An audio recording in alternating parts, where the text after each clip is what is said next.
From dull to unstoppable, how one boy learned to sharpen his life. Have you ever watched a pencil being sharpened? It seems fragile, almost insignificant. But inside that wooden shell is a power that can change everything, if it only embraces its purpose. Let me tell you a story that might make you see yourself in a whole new way. In a small town nestled between rolling hills and endless cornfields, the mornings came quietly, with fog curling over the dewy grass and smoke drifting lazily from the chimneys of weathered farmhouses. The smell of damp earth mixed with the faint scent of hay and old wood. It was a smell that carried both comfort and quiet lessons.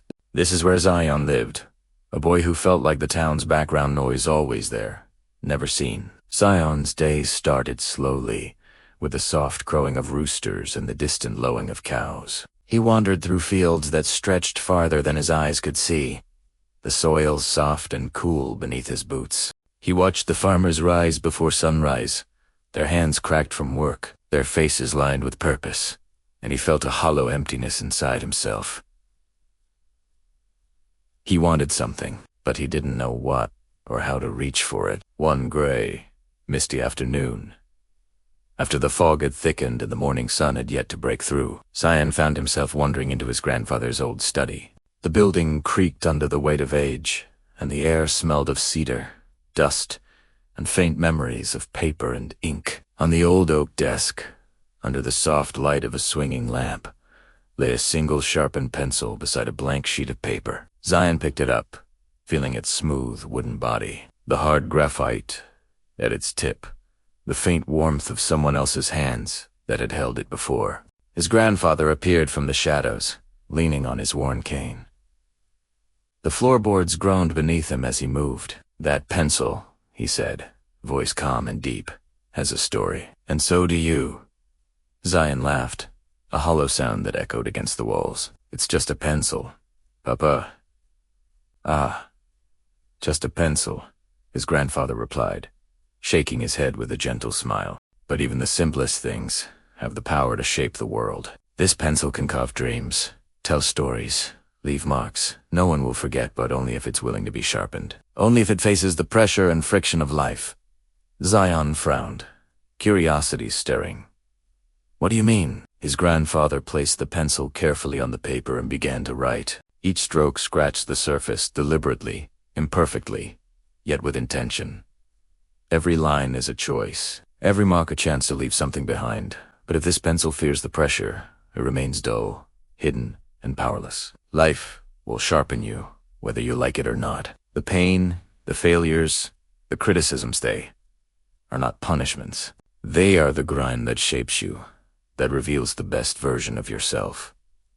Zion stared at the pencil, feeling a spark he had unfulfilled before. He had spent so long avoiding effort, hiding from failure, and running from challenge. He realized he had been dull, afraid to let life shape him. That evening, as the sun dipped behind the hills, turning the sky to shades of amber and violet, Zion walked down the dirt roads, past the old barns and silos, through the sweet smell of drying hay and warm earth. He could hear the rhythmic clatter of the blacksmith hammering in the distance, the occasional bark of a dog, the wind whispering through the corn. He clutched the pencil tightly, thinking about all the moments he had avoided, all the chances he had let slip by.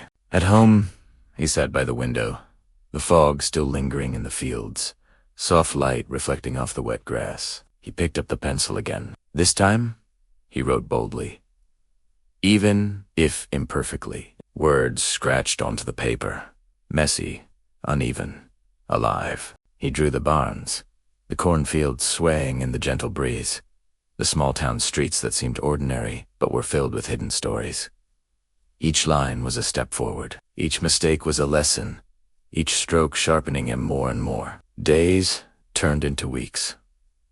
Zion wrote letters to authors he admired, sketched the landscapes he loved, and even began sharing his stories with the people in the diner, the butcher, the school teacher. He failed often, felt discouraged, sometimes even wanted to give up, but the pencil never judged. It only gave him the chance to try again, to keep shaping himself. One crisp morning, when frost clung to the rooftops and the first light painted the sky pink and gold, Zion realized something extraordinary. He wasn't just existing anymore. He was alive in a way he had never felt before. He was creating, influencing, shaping the world around him. The pencil had become more than wood, and graphite was a mirror, reflecting what he had become. He looked over the rolling fields, heard the crowing of the roosters, the creak of barn doors swinging in the wind, the distant call of a hawk. He understood now.